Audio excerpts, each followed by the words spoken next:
Ertu á leið heim úr vinnu? Stilltu á FM 89,1. Herðu, við ætlum að ræða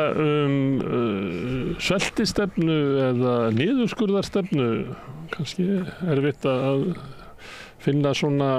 orð sem er sátt í íslensku samfélagi við það sem við kalla austerity á ensku og hefur mótað okkar heimshluta og Ísland ekkert síður en önnur lönd í Vestur-Evrópu og Bandaríkjunum. En VR var með ráðstefnu þetta fyrirbrigði í gær og þá kom meðal annars til landsins Clara Mattei sem hagfræðiprófessor á Ítalíu og talaði þar ásamt Ásgeiri Brynjari Torfasyni sem ritstjóri Vísbendingar og hingað kominn. Herðu, hvað voruð þið ekki í vandræði með nafngiftin á þessu fyrirbrigði? Já, þetta hefur verið þýtt sem niðurskurðarstefna eða niðurskurðarhyggja austerity en það nærði ekki alveg að því að einmitt stór hluti af skilaboðunum hennar í bókinni hennar Klöru Mattei sem var hérna aðalfyrirlesarinn í gær að það annars vegar þrískipting hugtaksins austerity og síðan ef maður ætlar að tala það á íslensku þá sko niðurskurðar hlutin af því bara einn partur og nú ég ekki ensku sérfræðingur en ég lagði til nokkur önnur orð ekkert af því nærði nógu vel en aðhaldsstefna sko það stundum talað taumhald á peningastefnunni. Það þá orð sem að þeir sem beita stefnunni vilja kannski frekar nota. Já. Það meina sveltistefna sem ég var að nota hérna áðan það sem að stefnan bitnar á. Já, einmitt. Og þetta svona einmitt aðhald eða halda aftur af eða setja bönd á eða herða sultarólina eða svelti. Þá hefur verið hugmyndum að sameiginlegir sjóðir og framkvæmdar armur lýðræðisins eins og ríkisvaldið eða sveitarfélögin sé eitthvað sem að verður hemja. Já og sko það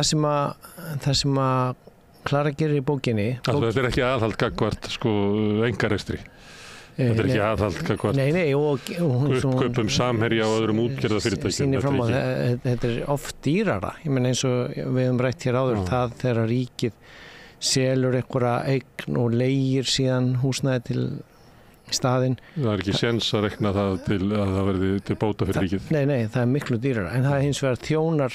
eigendum kapitalsins ósköp vel því þeir fá öruggar leigugreiðslur fyrir húsnæði, skrifstofur skattsins eða vegagerðarinnar eitthvað þess að það rík. Þá ef ekki bara reyna að skilja þetta, hvað austerity þú segir þetta sé eins og Guðs, þríein stefna? Já, nú ég bara svona enduróma úr bókinni, ég mæli náttúrulega með bókinni, hún heitir The Capital Order, How Economists created austerity and paved the way for fascism. Það að segja skipulag kapitalsins, hvernig hagfræðingarnir bjuggu til sveltistefnuna, aðalstefnuna, niðurskurðarstefnuna og þannig ruddu veginn fyrir fasisma. Og hún uppaflega, hún lærði reyndar heimspeki eins og ég uppaflega, við vorum í doktorsnámi á svipuðum tíma og hittumst oft á ráðstefnum þá hjá New Economic Thinking, hérna svona endurhugsun hagfræðinnar og við kendum bæði sama sem fyrirbrigði sem að George Soros startaði ekki? Já, hann var einn af styrktaraðilunum þar, eftir fjármálahrunið 2008, þannig að þetta var 2009 til 2013 við vorum að vinna í doktorsritgerðum okkar á svipuðum tíma á mismunandi sviðum. Hún frá Ítalíu, hún útskrifaðist frá Grenoble og Pisa en að skoða sagnfræði, sögu hagfræðikenninga og hagsögu og tekur 2 dæmi í þessari bók af Ítalíu og Bretlandi sem mjög lýsandi fyrir 100 árum, þar að segja fyrir heimsstyrjöldina að þá í raun og veru verður þetta til og það svolítið mikilvægt þegar maður hugsa söguna eða sagnfræði að horfa ekki á hana út frá okkar sjónarhóli því að eftir fyrir heimsstyrjöld sem var kölluð The Great War, hérna stríðið mikla að þá vissi náttúrulega enginn að það myndi síðan verða annað heimsstríð og við vitum það núna en þarna var kapitalismin svona hins svokallaði laissez-faire kapitalismi sem búin að vera blómstrandi lengi, ég veit ekki hvað maður segja, frá iðnbyltingu 1600 eitthvað, 1700 eitthvað og svo kemur þetta mikla hrikalega stríð og þá eins og gerist iðulega í stríðum líka eftir seinni heimsstyrjöld og líka að hluta til COVID-tímabilið svona stríði við veiruna með viss líkindi, þar að segja að þá fer ríkið í að gera allt sem þarf að gera. Það er þjóðvætt, fyrirtækin vinna bara fyrir ríkið. Svona konur kom út af vinnumarkaðin til að halda vestmenn og gangandi kallarnir fara að drepa hvern annan í stríðinu. Og eftir stríðið, þannig að 1920 og 22 eru haldnar 2 hagfræðiráðstefnur sem hún segir frá og er búin að greina sem sagt úr komnum gagnasöfnum eða skjalasöfnum. Þá í raun og veru í fyrsta sinn sem það gerist að ríkisstjórnir fá svona hagfræðinga sér til ráðgjafar og þarna verður til þessi hugmyndum að það sé svo mikilvægt að koma böndum á kerfið að því að kapitalistanir átta sig á því að fólk er farið að endurhugsa kerfið. Fólk sér kapitalisman í raun og veru komin að þrotum þannig eftir stríðið. En þá verður breyting í fyrra stríði að það er rekin stríðskapitalismi svo kallaður í öllum löndum þar sem að ríkis umsvifur stóraukinn, traktorverksmiðum breytti í skriðdekaverksmiður og svona eins og sagt er það sem að gerist á stríðstímum. Þannig að það hafði breytt svolítið eðli að þetta laissez-faire stefna, þessi frjálshyggjustefna sem áður hafði verið, að hún er eiginlega lögð af í stríðinu og svo þarf líklega horfa auðvaldsinnar líklega á það að það er að vinda ofaniði eftir stríð. Er það ekki líka tengt því að skrúa ofan af miðstýrðum stríðskapitalisma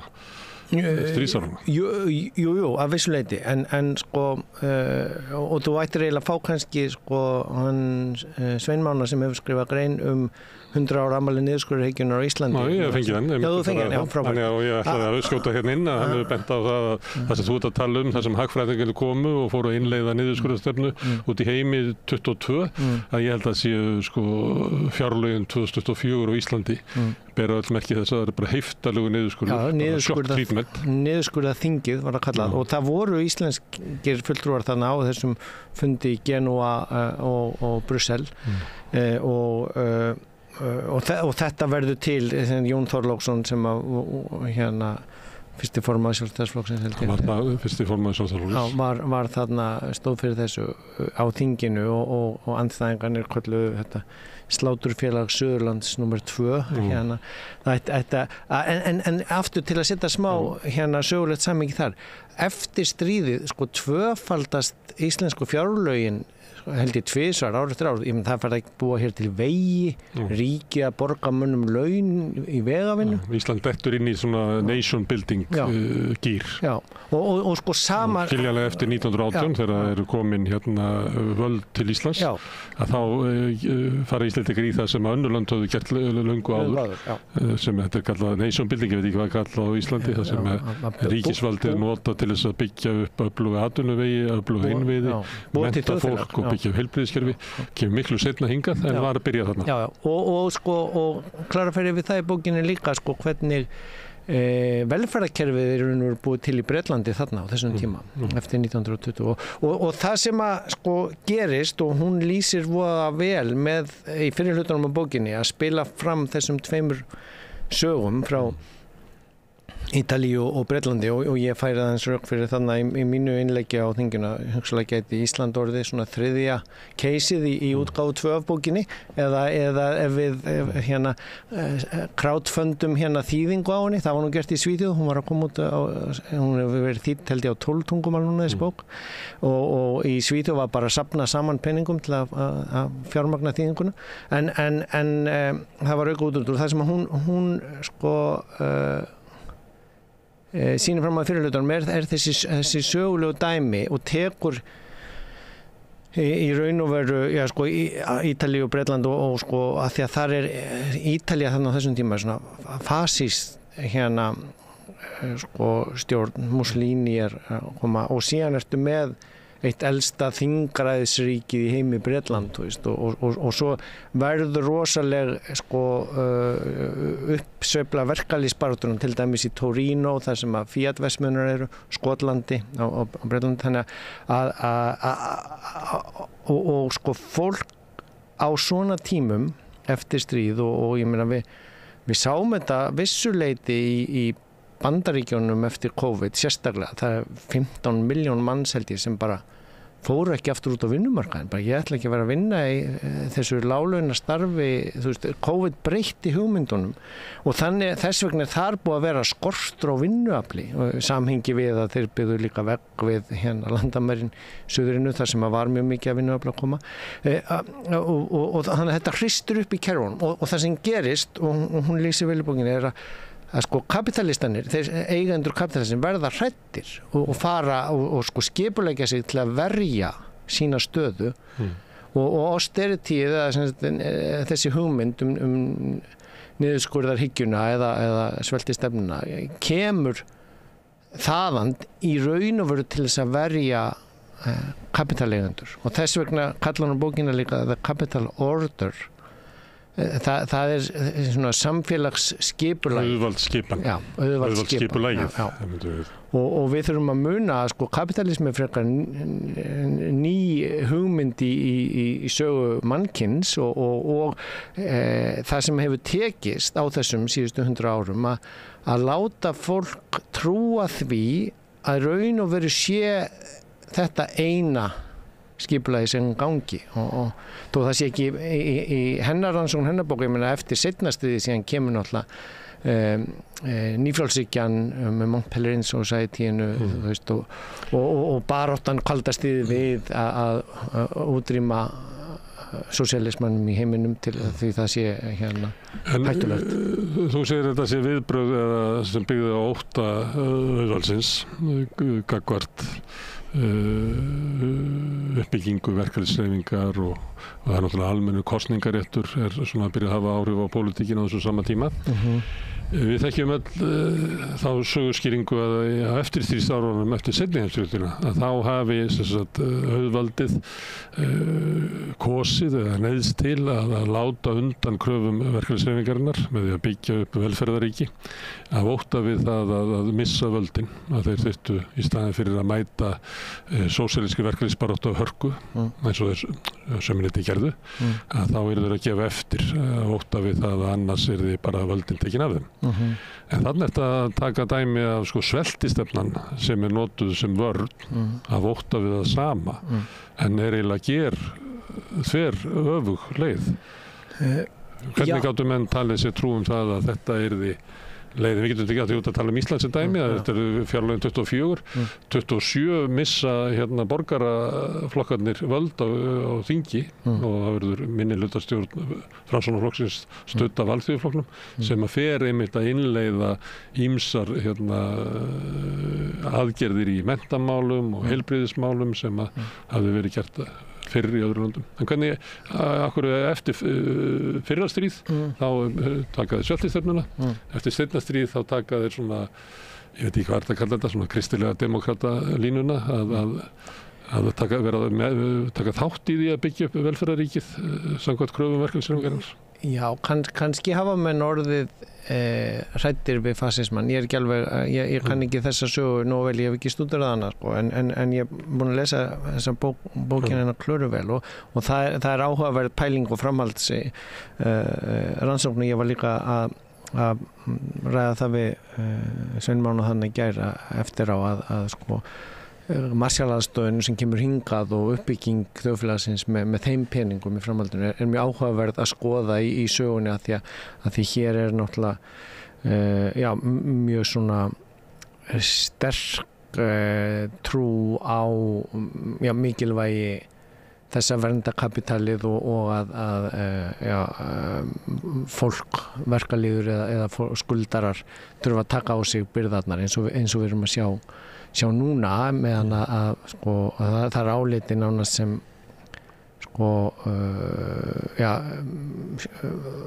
skilgreiningaratriði að króna með ekki rýrna. Þess vegna verðtryggingin svona fastbundin hér en er ekki til staðar í öðrum löndum og það í raun og veru bara mjög sterk vörn kapitalegandana á að þurfa aldrei að tapa en fá síðan allan gróðan alltaf og það það sem Klara að fara yfir í bókinni með sögunni af hvernig austerity verður til að því að þá jafnvel búin til ekki kreppa en samdráttur tímabundin samdráttur til þess að hræða verkalýðin til hlýðinni og tapa smáis að því þú græðir meira í heildina aftur hér samanburður ég meina það að selja eignir ríkisins og leigja í staðinn það mjög einföld bókhaldsleið að sjá að það dýrara en það hins vegar mjög hagstætt fyrir kapitaleigendunar og sama þarna og við heyrum þess að orðræðu núna frá seðlabankunum í heiminum í verðbólgunni síðan eftir COVID það þarf að kæla vinnumarkaðina því að hann of heitur það þarf að fá fólk til að spara eyðsluna sína, draga úr og vinna meira og hraðar til þess. Og kæla vinnumarkaðin líka með því að hafa það sem að byrja að nota í svona nýfrjálsíkjutímanum að væri náttúrulegt atvinnuleysi, temmilegt atvinnuleysi sem að væri þannig að væri svona 5% þannig að fólk óttaðist vinnu sína og hegðaði sig vel. Og þá verða launakröfur ekki of háar, þá verða launahækkanir ekki of miklar. Og þar leðandi getur auðvaldið haldið eftir stærri hluta af kökunni og þar síður að skipta þeim öðrum. Nákvæmlega, að því þetta í raun og veru bara, þetta annars vegar ríkisvaldið og tengsl þess við kapitalið og síðan vegar ríkisvaldið og tengd þess við vinnuaflið og síðan það þessi það þarf ekki að vera að deila eða tókst þetta, það bara þessi skipting á milli, hver stóran hluta á kökunni fær kapitalið og hver stóran hluta fær vinnuaflið og það hægt að lesa eins og ég hef bent á í vísbendingum Seðlabankinn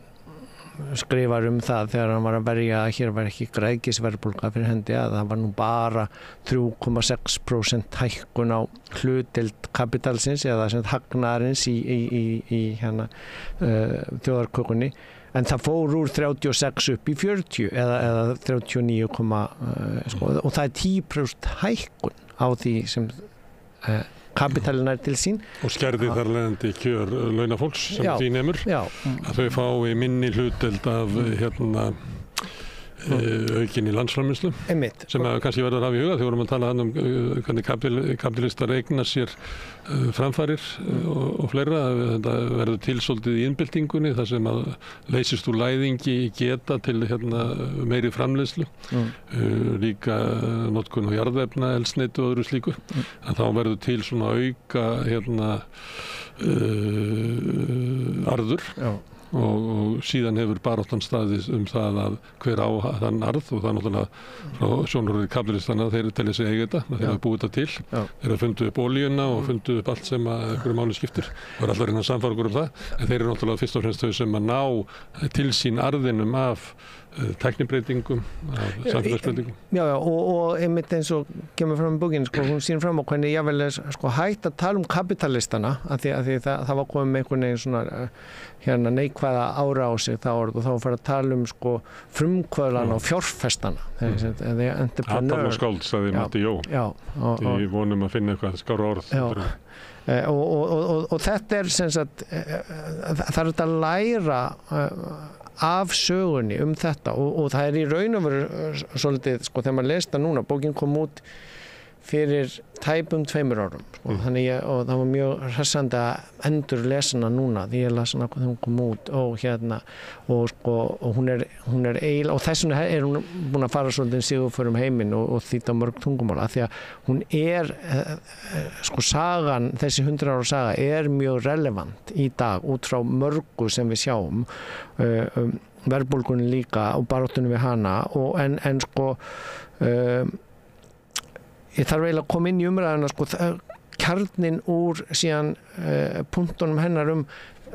austerityð, sveltistefnan, hún er ekki bara niðurskurður á ríkisútgjöldum. Þess vegna er það hugtak svolítið vandasamt. Hún talar þætta sveltistefnu en hérna austerity. Það eitt fiskal, svona niðurskurðarstefna og opinbera fjármála. Aðalstefna á ríkissjóð og sveitarfélög. Við þekkjum þetta hér að það er sett svona mörk á því hvað ríkissjóður má skulda og hvað sveitarfélög megi skulda. Það er bæði gert með þeim hætti til þess að draga úr mætti almannavaldsins því að í sjálfum sér held ég að sé erfitt að færa rök fyrir því í hagfræði að það sé vont fyrir ríkið að sveitarfélög að skulda mikið ef að fénu hefur verið varið til svona nation building eins og voru nefna áðan til þess að byggja upp innvið og grunnkerfi sem eykur afl hagkerfisins og samfélagsins til þess að búa til meiri auð í framtíðar. Það er búin til svona brems á það til þess að veikja raunverulega ríkisvaldið, til þess að þrótturinn í samfélaginu sé meira auðvaldsmegin og ríkisvaldið og sveitarfélagin leiti til auðvaldsins að byggja hér upp innviði eða grunnkerfi, taka yfir rekstur skólakerfisins eða heilbrigðiskerfisins og þarfandi gotum. Og við höfum bara nýlega dæmi frá undanförnum árum, bæði Grikklandi sem ég stundum minnst á hér og líka Ítalíu, því að hún kemur frá Ítalíu. En þar náðist að reka ríkissjóð fyrir ofan nullið mjög lengi, en samt hækkar skuldahlutfallið af því að það austerity, sú sveltistefna á að þetta var talið frá Alþjóðagjaldeyrissjóðnum og framkvæmdastjórn Evrópusambandsins að Ítalía yrði, að því hún væri með svo mikið af skuldum, hún yrði að sýna ábyrgð þannig í rekstrinum til þess að fjárfestar myndu vilja kaupa ríkisskuldabréfin og til þess að ná niður skuldahlutfallin. En það sem gerist við svona mikið niðurskurð sem síðan hagvöxt sem ekki verður að þá skuldirnar óbreyttara því að bætist ekki við þar því þú rekur ríkissjóði plús. Niðurskurðurinn dregur úr hagvexti. Já, og þar með hækkar skuldahlutfallið og þarna aftur sem ég hef margoft nefnt hér hjá þér að það skiptir máli í hvað penningunum eitt. Við hér í lúxusnum með hinn mikla hagvöxt sjáum skuldahlutfalli lækka sjálfkrafa bara af því að hagvöxturinn er búin að vera svo mikill, það er að segja og óbreyttar skuldir eða jafnvel aðeins hækkandi skuldir. Það er eitt á móti sem að koma fram svolítið núna að aukin verðbólga, aukin hagvöxtur og aukin verðbólga saman og ríkissjóður sem er ekki með halla leiðir til hækkunar á vöxtum sem að eykur þá skuldabyrði eða vaxtabyrði ríkisins sem er komið upp í 300 milljarða 300 milljarða. Og það kemur náttúrulega fjármagnseigendunum mjög vel. Þeir sem eiga skuldirnar fá vel borga fyrir þær og íslenski ríkissjóðurinn er líka svolítið sérstakur með það að eiga mikið af verðtryggðum skuldum. Þannig að höfuðstóllinn hækkar líka. En þetta var aukaútúrdúrinn með þennan fyrsta þriðjung einn þáttinn af 3 varðandi niðurskurður.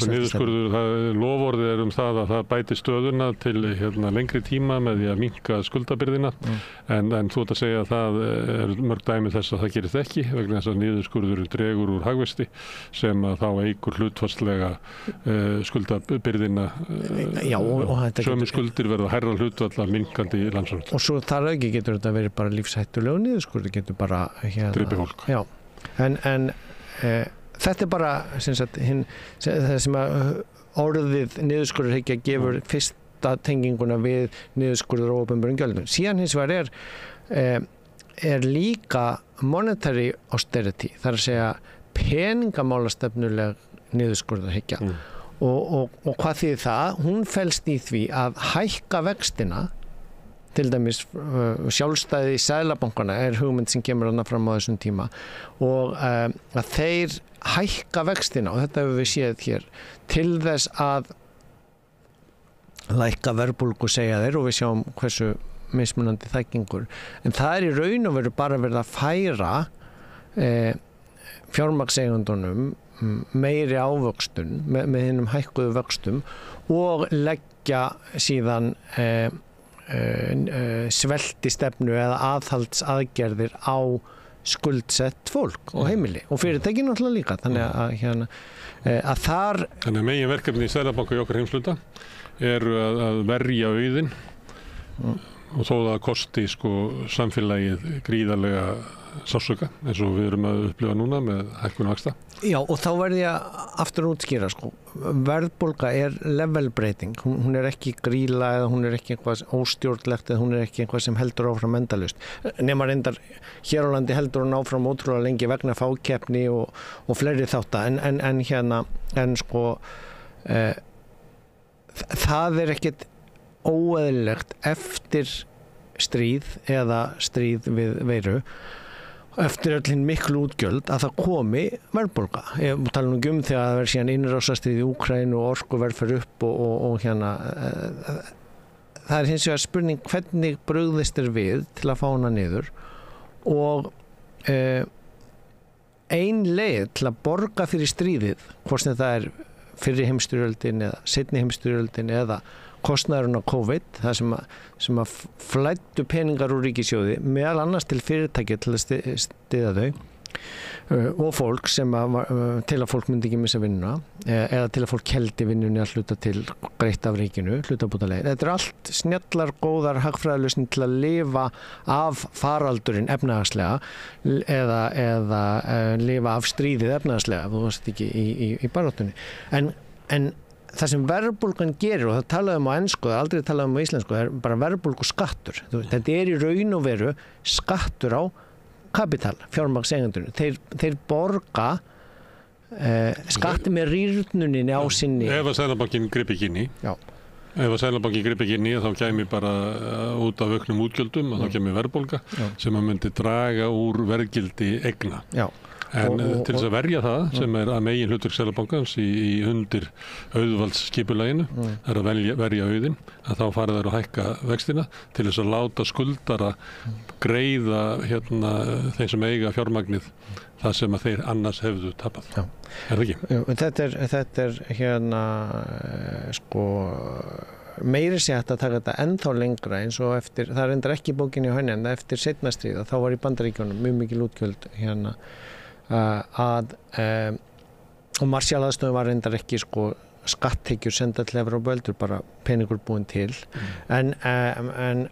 fyrir uppbyggingu og þar með verður það ekki endilega verðbólga því þú ætti að byggja nýja vegi alveg svo hér 1920 það var bara fyrirbyggði atvinnuleysi og að fólk raunverulega myndi svelta til dauða að það fikk vinnu í vegavinnu hjá ríkinu og ríki gat alveg borga þau laun og við eigum ennþá þessa vegi að það aðeins búið að brekka það og hækka það og malbygga það en þeir eru jafnvel stundum á sama stað og voru gerðir þarna fyrir 100 árum að því að var að koma úr réttunum maður keyrir svona einhverja beygjur á vegum sem eru mjög furðulegar það á bara meira en 100 ára sögu og kannski allt frá því að hestvagnar eða einhverja kindur gengur en þetta er uppbyggingin í Evrópu það sem út að keyra raunverulega á rómaraugunum en þetta er hvernig hún byggir upp og útgjöld ríkis sem fara í að byggja upp samfélag og innvið þetta stundum kallað og þeir geta verið físiskir sjáanlegir eða ósýnilegir eins og í tækni og þess að það og líka í grunnkerfunum í menntakerfi og heilbrigðiskerfi og það sparar til framtíðar mörg ár miklu meir en ríkisbókhaldið nær utanum og það býr til ekki bara hagvöxt sem allir eru alltaf að eldast við heldur betra líf ég meina á margan hátt menntun, menningu heilbrigði og það er það sem við sjáum út úr þessu. Við getum bara dæmi í umræðu dagsins kannski óskýrum aukin framlög til geðheilbrigðis þjónustu við ungmenni Það alltaf sýnt fram á að hver einasta króna sem sett í slíkt skila sér sko 20, 30, 40, 50 fall tilbaka í minni kostnað til lengri tíma, aukinni virkni fólks og öðru slíku. Eftir sem áður þessu alltaf hafnað að við eigum ekki efni á þessu og það gert með rökum sveltistefnunnar eða niðurskurðarhyggjunnar og það ekki hort á sko fjárfestingu til lengri tíma vegna þess að það eiginlega búið að taka af okkur þetta nation building hugsun þar sem að við værum í sameiningu að byggja upp betra samfélag. Já. Og þannig að þetta var númer 2 peningaleg monetary austerity í viðbót við fiscal austerity eða sem opinberu fjármála niðurskurðarhyggjuna að peningaleg niðurskurðarhyggjan að verja kapitalið frá þessari hlið og með að eins og við hér förum lengst í með að verðtryggja það og síðan hinnir háu vextir sem eru komin núna og háir raunvextir sem að nýtast fjármagnseigendunum mjög vel til að verja sína stöðu. Þriðja austerityð síðan industrial austerity eða sem iðnaðarstefnu sveltistefna eða atvinnustefnu sveltistefna sem að industrial policy varð bannorð eða svona atvinnustefna eða iðnaðarstefna undanfarna áratugi en eftir fjármálahrun og sérstaklega eftir heimsfaraldurinn verið að tala það út allan heim, ekki alveg eins mikið hér í þessari einangruðu eyju okkar en það snýst að sko hver atvinnustefnan í landinu hér hjá okkur bara laissez-faire eða algjört frjálsræði bara oft vísað með þessi stjórnarskrána atvinnufrelsi, við þurfum bara að leyfa athafna skáldunum að fara í firðina og setja upp eldisstöðvar og fara upp á hálendið og reisa vindmyllur og svo reynum við kannski að setja einhverja reglur eða eftir á en við verðum að leyfa þeim að blómstra því þeir færa okkur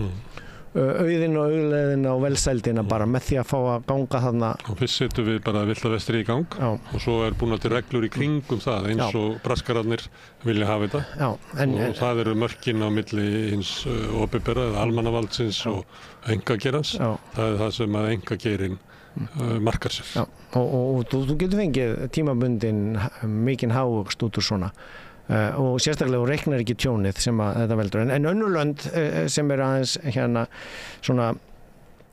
siðvættari í nútímalegum skilningi setja sér stefnur og reglur hvernig atvinnulíf viljum við byggja upp. Kórea þekkt dæmi, við getum tekið líka Finnland frá því að sko járntjaldi féll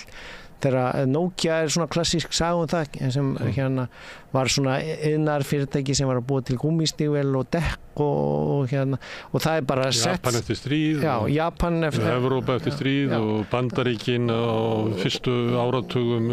síðustu aldar og það er alla þjóðir gengið í gegnum það var engin auður það væri ekki öflug ríki ef ekki hefði verið tímabil þar sem að ríkisvaldinu og miðstýrða aflinu var notað til uppbyggingar á samfélaginu og það er ákveðið eins og sagan frá Finnlandi við ætlum að setja í tækni þróun, tækni, menntun, tækni uppbyggingu því við ætlum að verða góð þar. Kórea býr til sko Samsung og Kia og Hyundai þú veist bara bíla iðnað og hagkvæman svolítið herma eftir Japan. Kína að gera í dag. Já og þetta bara kostar náttúrulega gífurleg útgjöld frá ríkinu í að byggja upp einhvern kompetens, einhvern byggja upp sko þekkingu í samfélaginu og hæfileika og byggja sko umgjörð þannig að það geti blómstrað og búið til nýjungar, nýsköpun, framleiðslu störf og við erum í hinni leiðinni, við erum að leggja niður nýsköpunarmiðstöð og við erum að raunverulega flytja þetta til fyrirtækjana, við höfum ekki trú á því að það sé hægt að byggja þetta upp svona miðstýrt eða út frá ríkisvaldinu eða almannavaldinu og þessi stað erum við að gefa fyrirtækjum orkustyrki og nýsköpunarstyrki og þróunarstyrki Já, það er ótrúlega sterk tiltrúin hérlendis á það að það sé svo mikil sóun og kostnaður við útgjöld ríkisins og að það sé allt miklu betra og miklu meiri verðmæti sem skapist í einkageira heldur en opinberum geira. Mjög sérstakt á Íslandi, kannski stærsta atvinnuuppbyggingun á síðustu öld var uppbygging sjávarútvegs og það var mikið innspýting sem kom frá ákvörðunum ríkisstjórnar, nýsköpunarstjórnarinnar eftir stríð. Til þess að byggja upp sjávarútveginn, byggja upp frystihús hringinn ykkur í landi. Það eiginlega svona formgerð á byggðinni eins og hún hefur verið fram á okkar tíma. Það sem höfn og félagsheimili og kirkja og togari og frystihús og saltfiskverkun. Þetta var byggt upp með atvinnuuppbyggingu ríkisins og fyrst og fremst byggt upp í gegnum bæjarútgerðir og svo samvinnuútgerðir. En á þessu tíma þá var miklu meiri gróði í heildsölu og slíku, þannig að einkafjármagni vildi ekki hætta fé sínu í uppbyggingu sjávarútvegs. Þannig að það eiginlega stórkostlegt að Matta Jó og félögum hafi tekist að skipta út þeirri sögu í hausnum á Íslendingum.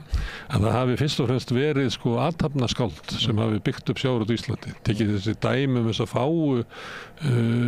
einkaútgerðir sem að voru, Alli ríki og Einar ríki og Einar Guðfinnsson í Bolungarvík. Því að megin uppbyggingin fór fram í bæjarútgerðum, í samvinnuútgerðum, ýmsum hætti, bæði frá samvinnuhreyfingunni sjálfri en líka í svona samvinnu félögum útgerðarmanna eins og var á Neskaupstað og víðar og kaupfélagsútgerðum svo að bara örlítið brot var örlítið brot af þessu uppbyggingu fór fram í einkageiranum. Þess vegna eiginlega alveg stórkostleg áróðurs afrek auðvaldsins á Íslandi að sannfæra Íslendingum það að félagslega uppbyggð útgerð sé peningasóun á meðan að einkaútgerð sé einhvern veginn það sem að geti blómstrar. Já, ef ég má færa þetta bara yfir á nútíman, ég meina ferðaþjónustan, uppbyggingin á hálendinu, á skálum og göngum, og ég tók nú þátt í þessu bara með föður mínum og vinnum hans, að byggja göngubrýri yfir jökulár. Þetta var allt gert í sjálfboðavinnu, allir skálar ferðafélagsins og fleiri ferðafélaga og svo allt í einu núna náttúrulega fjöldi, margfaldaður fjöldi ferðamanna að nýta þetta, en það mátti ekki gera hálendisþjóðgarð. Ég hef ekki séð neina nýja gönguleið verið gerða eða nýja skála nema þegar Þú drukkar eins og ef þú leggur bara einhvers staðar að þá getur þú fengið 600 krónur í heimabókaðinn yfir að hafa stoppað einhvers staðar nálægt einhverju náttúruperlu. En þú sérði enga uppbyggingu. Það bara verið að taka peninga. Ég var nú alveg sáttur við að borga eitthvað smávið dynjanda þegar það búið að setja upp þurrklósettar. Það einhvern veginn til að sleppa við þurfa að stíga en förum ekki þangað. Stefnan samt eins og þú varst að segja áðan að það hefur verið að bara opna þetta, leyfa alls konar brask og svo eiga reglurnar að koma á eftir. Og ég að benda á að þannig lausnin þarf ekki endilega að vera að fara út í bæjarútgerð eða byggja út bæjar ferðaþjónustu. Ég reyndar skrifað í vísbendingu dæmið á Bútan. Heldurðu að fiskeldið í Patreksfirði væri ekki betra ef það væri rekið eins og bæjarútgerð? Að það væri bæjarbúar sjálfur sem myndu gæta að eigin verðmætum og fengi arðinn af rekstri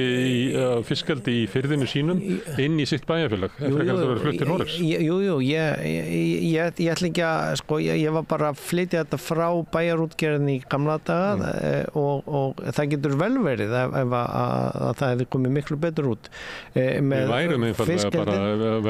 hefðum ekki náð að bjarga okkur frá fátækt ef ekki hefði verið fyrir bæjarfélag. Nei, ég veit, en ég bara var að reyna að færa þetta yfir í ferðaþjónustinu nútímana því að ég er að koma ofan af hálendinu Smölun og það eru nú gangnamannakofar upphaflega sem eru búin til að sækja fjalli. Síðan eru einhver svona áhugamannafélög, samvinnufélög eða bara áhugamannafélög sem byggja upp svona innviðina sem eru felast í því að komast upp á hálendi hjá okkur. En síðan fær öll ferðaþjónustan hinn einkarekna aðgang að þessu og bókar þetta vel upp bara bróði en enginn hefur hvatan af því að gera nýja göngulega hálendinu eða að byggja nýja skála sko, og nema þá eins og við sjáum í einhverju fara með dísilrafstöður og vélsegir og gera götun í hólur og hérna. Það er uppbygging í Þjórsárdal eða ekki? Kerlingafjöllum? Jú, það er alltaf sama hérna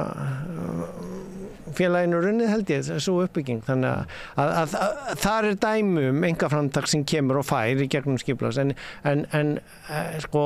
dæmi, þú veist, þetta þyrfti að vera ræða og sjálfsögðu undir eins og við setjum kvótakerfi til að veiða ekki allan fiskinn undir einhvers konar hálendis þjóðgarðs eða hvernig ætlum við að vernda hálendi okkar svo allir geti ekki fara að setja upp skála og göngulegir þess og kruss og þú getur ekki átt að eitt, skilur, ekki frekar en einhverja hólum. En í kvótakerfinu þá höfðu við þannig að nú á Samherji og skyld félög kannski þriðjungin af hálendinu verið það í þjóðgarðinu? Þannig fór kvótakerfis. Já, en ég ætla að segja söguna sem Klara sagði frá Ítalíu, þar sem búið að loka bílaverksmiðju, ekki sem gerði einhverja parta í bíla. Einhverju 3 bókstafir sem ég man ekki núna, en sem sagt, það er dæmi síðan sem að fólkið sem átti bara að segja upp, það er raun og veru bara búið að taka yfir verksmiðjuna og það er farið að framleiða þar núna, sjálfsprottið, svona reiðhjól til flutninga, svona léttaflutninga, þú veist, hérna einhver ný tegund af hjólum sem vantar, við þekkjum Kristjaníu hjólinn frá Danmörku, þar sem getur verið með hérna börnin eða innkaupapokann svona framan á þér, en það pluss rafmagnshjól pluss einhverju aðeins betri tækni þannig að þú getur flutt miklu meira á hjólum rafmagni og vannafli. Og þetta er bara fólk að gera þarna í þessari niðurlögðu verksmiðju sem að tapa og þetta er dæmi svona sjálfsprottið og jável sko þróað út frá þörf af því að sko kapitalismin er ekkert endilega alltaf bestur í að finna og uppfylla þörfina, hann getur búið til allskyns þarfir og ég vil gerfi þarfir, við erum alveg með heimsmet í hér að kaupa einhver léleg föt,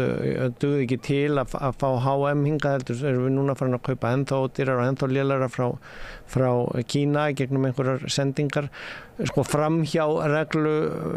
eftirliti Evrópusambandsins þar sem gætir þess svona að þetta sé ekki eiturefni eða barnaþrælkun en þú veist, það er svona dæmi frjálsan kapitalisma sem framleiðir eitthvað eins og út í takti til að uppfylla einhverja vanlíðan eða þörfhjáður til að hérna, kaupa meira meðan að við ættum að vera út frá hringrásarhagkerfinu og svona umhverfismáni að vera að nýta allt betur og setja upp kannski fleiri viðgerðarstofur fyrir föt eða þess áttar til að nýta auðlindir jarðar og það sem við erum búin að kaupa vanda og dýrar en eitt dæmið bara þannig af mörgum er þetta til þess að í raun og veru að ná boðskapnum í lokin út úr bókinni hennar Klöru er að þú veist við erum að lifa svolítið núna eins og þennan sögulega tíma sem hún er að lýsa að það er hægt að endurhugsa hvernig skipulagið er ef maður hefur hugrekki til að þora að sjá fyrir sér að sko samfélagsskipulagið út frá skipulagi kapitalsins er ekki náttúrulögmálslega gefið og ein svona lygin, ef ég má nota það orð sem hún sýnir okkur fram á í bókinni þannig að sjólega er að það er búin til hugmyndunum að lýðræðið og kapitalismin sé einhvern veginn samtengd. Ég hef nú nokkur sinnum minnst að það hér hjá þér að munurinn er einmitt sá að í kapitalismanum þá er 1 króna eitt atkvæði en í lýðræðinu þá er 1 manneskja eitt atkvæði og það er áhugavert líka út frá sögunni hér sem ég vísa aftur í Sveinmána, þú veist að fyrir sparnaðarþingi miklega fyrir 1920 þá voru innan 15% þjóðarinnar með atkvæðarétt gátu kosið en breytingin þarna við kann ekki ástölu nákvæmlega kringum 1918 og að þegar að það komin 45% þjóðarinnar sem með atkvæðarétt það ekki alveg allir en einhverja konur og einhverjir sem voru ekki eignamenn, þú veist, ímyndaðir það var bundið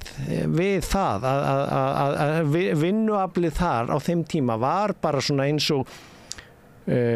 Klara sýnir í bókinni að var kallað, hún fer í skjalasöfnin, þetta voru kölluð svín og hjá Ítölunum vinnuaflið og það þarf að láta þau kaupa sér minna af víni og kekskökum, þau eyða svo miklu, þú veist, þetta alveg nýr á þennan. Það er ekki treystandi fyrir peningum, það er ennþá talað það bara í dag, það er aldrei talað það hérna, við getum fengið allar þessar nefndir ríkisstjórnarinnar fátækt, það er hvergi bent á það að það sem að fátæku vantar eru peningar, þau ekki að láta bara fá peninga, það er alltaf verið að tala að þau fari illa með fé og hvort að við getum sett þau í fjármálalæsis námskeið, eins og fátæki sé ekki læsastur allra á verðmæti peninga. Þannig að þetta eimir ennþá þessu í dag. En við erum á svipuðum tíma og hún horfir til og áranna eftir fyrri heimsstyrjöld þegar að sveltistefnan keyrð í gegn og við erum náttúrulega búin að lifa það núna að hún eiginlega ríkjandi hugmyndastefna og búin að vera það undanfarin 40 ár, svo gott sem, og við búum í dag ég leyfi mér að kalla það alræði auðvaldsins, hún kallar það kapitalist order sem bara auðvaldsskipulagið og það felst í því að það ríkjandi hugmyndafræði þjónar auðvaldinu, það þríeina sveltistefna sem niðurskurður á ríkisútgjöldum og aðalstefna án þess þó að hækka skatta á hinn ríku, heldur lækka skatta á hinn ríku og sömuleyti mætti rekja sögu síðustu 30-40 ára í því að okkur var selt svo hugmynd að við myndum lækka skatta á hinn ríku að þá myndi leysast úr læðingi slík sköpunar afl að samfélagi allt myndi lyftast upp. Það engi merki það er hagvöxtur á mann á nýfrjálsíkjárunum næstu bara helmingurinn af því sem var kannski á sambærilegu tímabili á undan en þá átti að vera aukin umsvif í samfélaginu myndi skila jafn miklum eða meiri skattatekjum út frá minni skattprósentu og þá getum við byggt upp og viðhaldið velferðarkerfi svo kom í ljós að það gekk ekki og þá var farið í það að skera niður selja eignir til þess að fjármagna raunverulega skattaafsláttinn til hinna ríku og endanum var allur almenningur skattlagður langt umfram það sem áður var sem að borga fyrir þetta. Þetta er svona niðurskurðarstefna. Og hún talar ég glemdi þeim punkti, talar regressive tax system. Þú veist, progressíft skattkerfi, það hækkar skattin eftir því sem fólk tekjuhærra og aftur bæði út af réttlætissjónarmiðum en líka út af svona skynsemissjónarmiðum því að ef þú hefur það ekki þá endar það með því að þú flyttur alla nauð til hinna allra ríkustu og það bara eyðileggur lýðræðið, það verður örfáir aðilar sem hafa allt og mikil völd í samfélaginu og bara lýðræðið hættir að virka og stjórnmálin byrja að þjóna þessum örfáu og það bara eyðileggur, þannig að það er mjög skynsamlegt. Og þetta er lagt upp þarna með þetta regressíva kerfi og við erum held ég ágætis þriðja dæmið inn í Ísland það að þegar ég var að kenna fjármál og var 6 þrep á tekjuskatt í Bandaríkjunum en samtímis var orðræðan hér að þetta væri nú svo vont með hátekjuskattsþrepið, það það einfalda kerfið og en svo reyndar tókst nú þegar að menn fóru að skoða kerfið og það voru allir komnir að því að það voru ekki verðtryggð persónuafslátturinn og mörkin að þá var bætt við einu þrepi fyrir neðan en samt ekki hækka það. Við munum með þessa umræðu það sem að markmið átt að vera að hafa skattkerfið einfalt, ekki hafa það réttlátt, ekki hafa það þannig að nýttis samfélaginu eitthvað. Kerfið, það var eitthvað alltaf krafum, kerfið einfalt, það var náttúrulega til þess að lækka skatta á hinn ríku. Og þetta svolítið sýnidæmið falsið í austerity stefnunni að ef að menn myndu raunverulega vilja það sem þeir segja ná jafnvægi í ríkisfjármálunum þá auðvitað myndu þeir skattleggja meira þar sem eru meiri peningar. Það er bara engan áhuga. Nei og þú veist bara nýleg skýrsla 2 hagfræðiprófessora fyrir LIU eða hvað sem það heitir núna að auðlindagjald geti verið bara skaðlegt sko, og þú þarf bara að horfa svona til næsta lands. Noregs það sem verið að opna ný söfn, þeir eru að opna núna lest norður eftir á næsta ári fyrir túrista með norðurljósa gluggum og umhverfisvænan ferðamáta. Ég bjóð þar fyrir 25 árum, þá voru þeir búin að gera lest út á nýja flugvöllin sinn sko. Við bara, þú veist, Rífensbærum flugvöll getum náttúrulega alls ekki gert lestangað, erum bara með einhverja díselrútur að keyra þangað, getum ekki einu sinni sett rafmagnsrútur. Það eru eigu fjölskyldu forsætisráðherra. Og við sko getum rífist borgarlínu, eðlilegar almenningssamgöngur innan Reykjavík meðan að ríkið niðurgreiðir rafmagsbíla og það fjölgar bílum á götunum og sko fátækari lönd eins og Aþena í Grikklandi og Torino og Ítalíu byggja neðanjarðar lestarkerfi bara eins og í Kaupmannahöfn. Sko á þessum 10 árum meðan við erum bara að rífast þetta, af því þetta sé svo dýrt og mikið fara í þetta og það sé ekki til. Þetta sniðurskurðurinn, síðan erum við náttúrulega með þann seðlabanka í heiminum sem harðast ver auðvaldið með háum vöxtum. Það eru með 4-5% raunvexti og stýrivöxtunum sem fáert í heiminum og sem leiðir til þess að það gríðarlegir peningaflutningar frá þeirrum sem lítið eiga eða ekkert til þeirra sem mikið eiga. Og svo erum við með atvinnustefnu sem byggir á því að fyrirtækjaeigendur megi bara gera það sem við vilja að við trú stjórnvalda að stjórnvaldi ekki hafa atvinnustefnu, heldur eigi þau bara ekki vera fyrir þeim sem að vilja að búa til fyrirtæki, en þó fyrst og fremst hefur ríkið ekki atvinnustefnu að því leyti að þeir sem eru stórir á markaði hafa bara frjáls spil með að éta hina litlu, stunda hér fákeppni og einokun og mjólka eins mikið út úr samfélaginu það getur. Og þetta gerist náttúrulega ekki nema að auðvaldið búin að ná öllum völdum á ríkisvaldinu. Kannski var þetta hugmyndabarátta að þeim tókst að selja sveltistefnuna eða niðurskurðarstefnuna, þannig að hún varð ríkjandi hugmyndafræði. Ef við förum aftur til upphafsins sem að þú varst að rekja eftir fyrra stríð, að þá var andstaðan við þessu, að sömuleyti var sveltistefna sem var beitt þarna, átti sinn þátt í að það kom kreppa og erfiðleikar á eftir, en þetta leiddi líka til þess að með almennum kosningarétti og uppbyggingu verkalýðshreyfinga að það náði almenningur með samtakamætti sínum að verjast þessu og á eftirstríðsárunum að þá neyddist auðvaldið til þess að deila völdum, af því að þeir líta svo þeir eiga bara hafa öll völd, þeir eiga reka ríkisvaldið og þeir hafa auðvaldið á að reka ríkisvaldið, neyddist til þess að deila völdum með stjórnmála armi verkalýðshreyfingarinnar og það leiddi til uppbyggingar velferðarkerfisins í Evrópu og að sömuleyti vísir að því í Bandaríkjunum að mikið svona innviða uppbygging og annað slík sem eiginlega hefur ekki orðið á nýfrjálshyggjutímanum, en síðan nær auðvaldið vopnum sínum og nær raunverulega aftur öllum tökum á ríkisvaldinu og nær að beygja undir sig stjórnmálin sem við erum ekki lengur með stjórnmálaarm verkalýðshreyfingarinnar og þingi eins og var, heldur eru það flokkar sem hafa einhvern veginn kosið það einhvern veginn í sögunni að slíta sig þar frá og þykjast að vera að vinna bara fyrir svona almennar hugmyndir og annað slíkt, af því að ég er koma að spurningunni, af því að þú segir að Klara sé að tala að við séum á svipuðum stað og við vorum eftir fyrri heimsstyrjöld og þá það líklega þannig að þetta hefur gengið svo langt að það verður að koma eitthvað svona viðbragð, en viðbragðið sem var þá byggðist á skipulagðri verkalýðsbaráttu, skipulagðri stjórnmálaþátttöku, að kristalltærri skilgreiningu á því að við verum annars vegar með almannavald og hins vegar auðvald og við gætum ekki byggt upp gott samfélag nema almannavaldið myndi halda utan ríkisvaldið, auðvaldin eru haldið utan þess, að ef við hleypum auðvaldinu inn í ríkisvaldið þannig að það fái að stjórna uppbyggingu samfélagsins, að það leiði til tortímingar, það leiði til bara niðurbrots á samfélaginu. Og ef ég má bara benda á það að eins og í Bandaríkinu svona nýlega uppbyggt samfélag þó þeir hafa verið aðeins undan okkur þar gætt þess að pólitíska valdið í Washington en fjármálavaldið í New York. Það aðgreind og ég var bara... Það nú ekki aðgreindar en svo að sko Wall Street bara á Já, ég að tala þegar að menn búa landið til. Já, þá vissum menn ógnina og hafa þá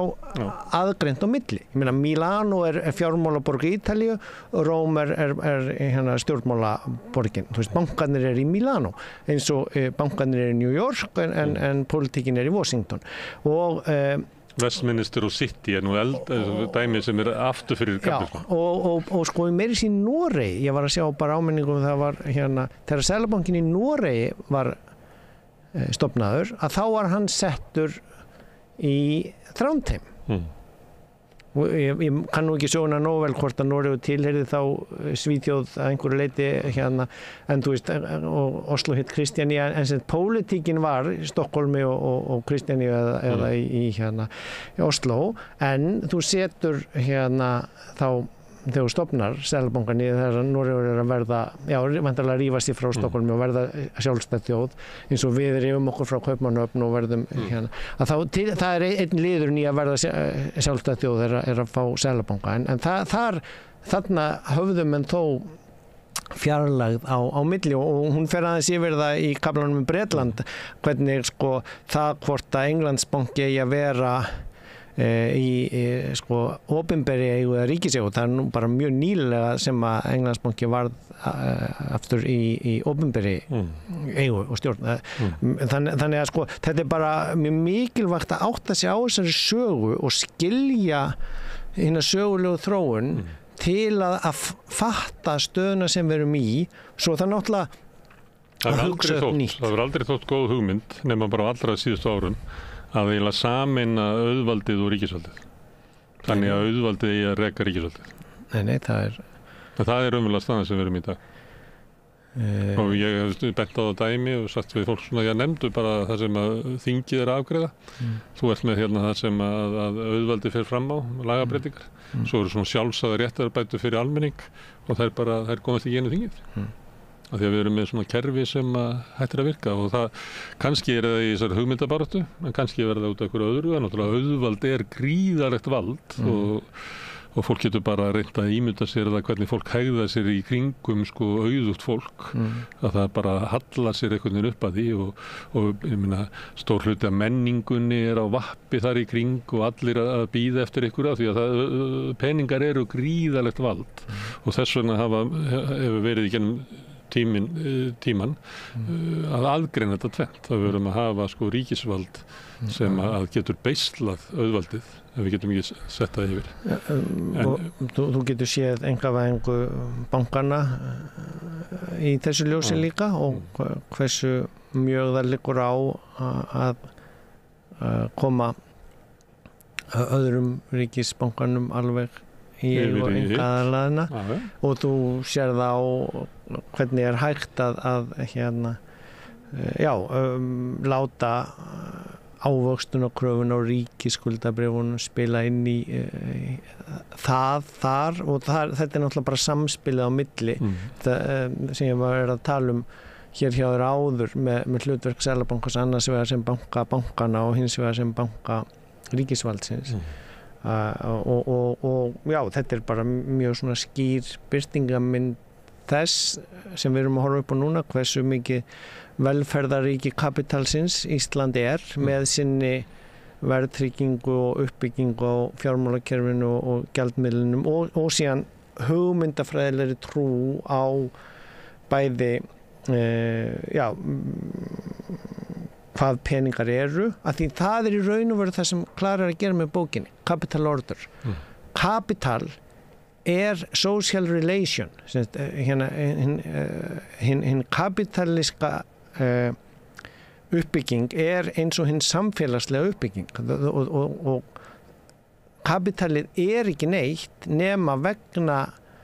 samfélagslegu umgjörðarinnar sem skapar það alveg eins og markaðurinn ekki neitt ef að ríkisvaldi sér ekki til þess að það vernd einkaréttarins, eignaréttarins, að það sé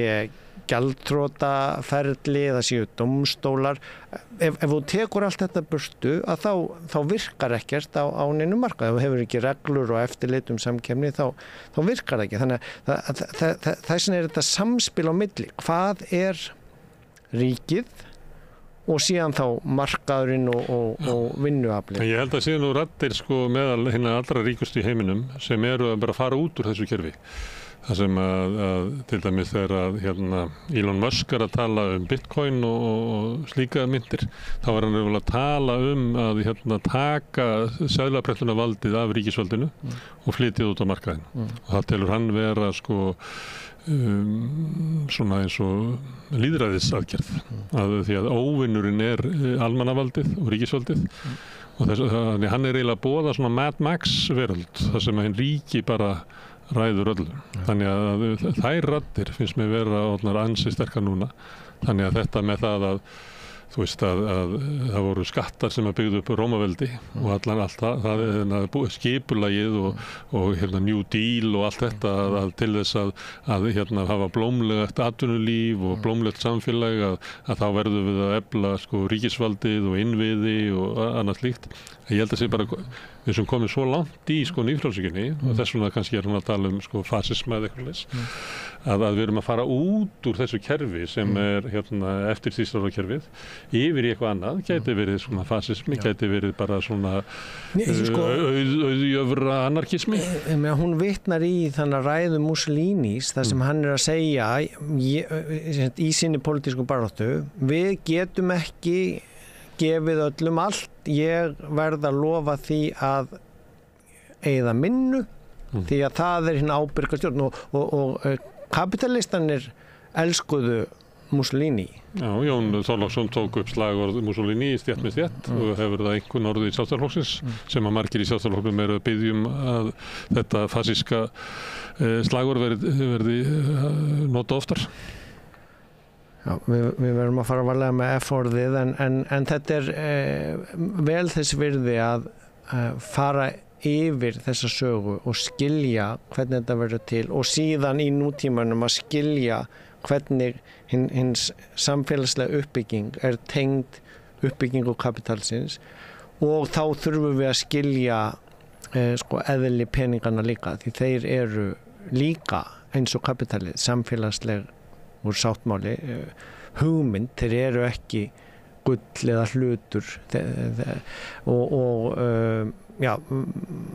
verðbólgan og allt það hangir sama við það það hlutverkið að hjá ríkisvaldinu að deila byrðunum eða því hlutverki bara úthýst til Seðlabankans og það rétt efnahagsstefna að verðbólgan muni koma niður við það að hækka vextina eða kæla hagkerfið og við erum með einstaka tilraun í gangi hjá okkur hér núna því að verkalýðshreyfingin samdi raunlaunalækkun út á trúna á það að verðbólgan myndi koma niður við það og það verður mjög spennandi að sjá hvernig það gengur. Það bara ekki að ganga, ég get alveg sagt það. Það eru bara forsendurnar sem að verkalýðshreyfingin taldi sig vera að semja í síðustu áramót. Það eru bara ekki að ganga eftir, það ennþá sama vaxtastig þetta. Og það ekkert að sjá að ríkisvaldið eða ríkisstjórnin ætli að vera með einhverja aðgerði til þess að lina þjáningar launafólks sem að verða fyrir verðbólgunni og vöxtunum. Klara vitnar frá þessum tíma í Bretlandi þegar það eru svo brjálæðislegar hugmyndir að jafnvel að hækka stýrivextin upp í 10% þar sem að þóttu nú alveg rosalegar hugmyndir þar en við erum kannski svo stutt síðan að við vorum með 18% þannig að okkur þykir 9 koma eitthvað bara sæmilega þolanlegt en 18% voru bara í skamman tíma eftir hrunið ekki. Já. Herðu, Ásgeir Brynjar, takk fyrir að koma og segja okkur frá ráðstefnu VFR sveltistefnu? Niðurskurðarstefnu? Niðurskurðarhyggju, já. Komast að niðurstöðum hvað þetta á að heita? Og þakka Höllu Gunnarsdóttur fyrir að ná Klöru til landsins. Já, Klöru Mattei, hagfræðing frá Ítalíu. Mæli með bókinni fyrir alla. Gjörðu það. En ég ætla að sitja hérna áfram og reyna að skilja samfélagið sem við lifum í. Næsti kafli eftir augnablik. Samstöðin í eigu hlustenda, áhorfenda og lesenda.